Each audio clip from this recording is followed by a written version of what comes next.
Hey there, everyone, and welcome back. You're watching Insight. You know, it's easy to go out there and just spend money, spend, but handling it and taking care of it, look, that's a whole other story. That's why we have Heather Foster here with Foster Financial to talk to us about those financial tips. Today, we're talking about reducing IRMAA and Medicare premiums. First, Heather, for those who don't know, what is IRMAA? IRMAA is an income-related monthly adjustment amount. Okay. That's what it actually means, yeah, on your Medicare Part B and Part D premiums. Okay. So, again, a lot of people go, why is an investment person talking about Medicare premiums? But everything affects everything else. We talk about the holistic financial planning approach all the time on the show, and everything we do from an investment perspective ends up correlating to something else down the road. So IRMAA is basically an additional premium for your Medicare if you make too much in retirement years. So there's a couple things that I want to hit on today. One is for those people who maybe turned 65, but they were working the year prior or even the year prior to that. Your Medicare premiums baseline is based on what you made 2 years prior.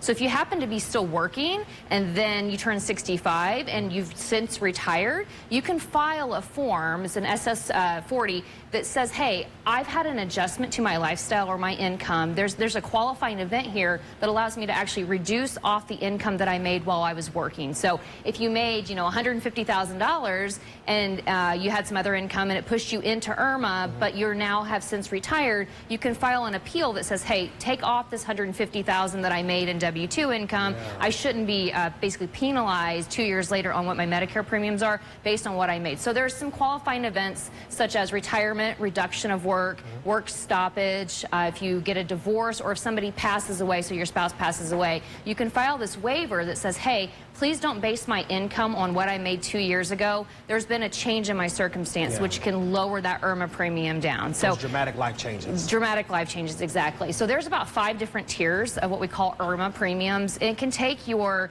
Medicare Part B premiums from $164 a month all the way up to $550 plus a month. So it can be pretty significant.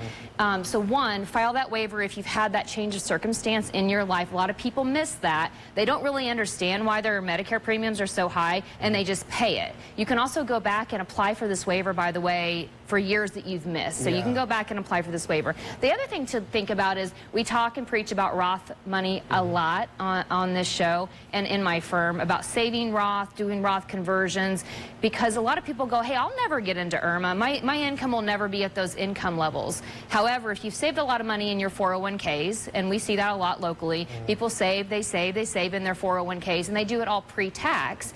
No matter if you want to live on that income or not, at some point the required minimum distributions begin, which is the forced distributions out of your employer plans. That can throw you into IRMAA. So we see a lot of people, maybe they've got Social Security on, which does count towards IRMAA on the portion of it that's taxable. Taxable interest is counted towards the IRMAA calculation. Tax-free interest is also added back as a modified adjusted gross income calculation to IRMAA, plus everything else that you make. And again, maybe you're like, well, I don't make that much, but your IRA is sitting there and it's never been touched, and it's kind of a ticking tax time bomb, as we say. And when you turn required minimum distribution age and you have to start pulling that premium out of there, out of the IRA, that throws a lot of people into IRMAA. So I hear this a lot, oh, I'll never be there, I'll never have that much income. If you have a lot of IRA assets, yes, you will. And if you are somebody also, life expectancy is something to talk about here.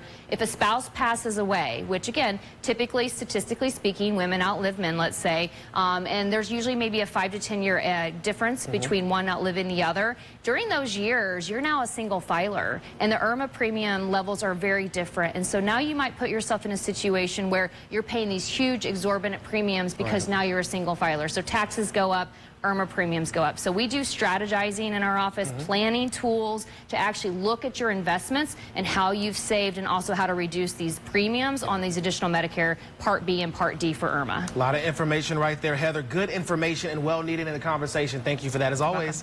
You guys, look at your screen right now. Book that free complimentary consultation. Get on out there and figure out how you can find your financial way to success. We'll be right back.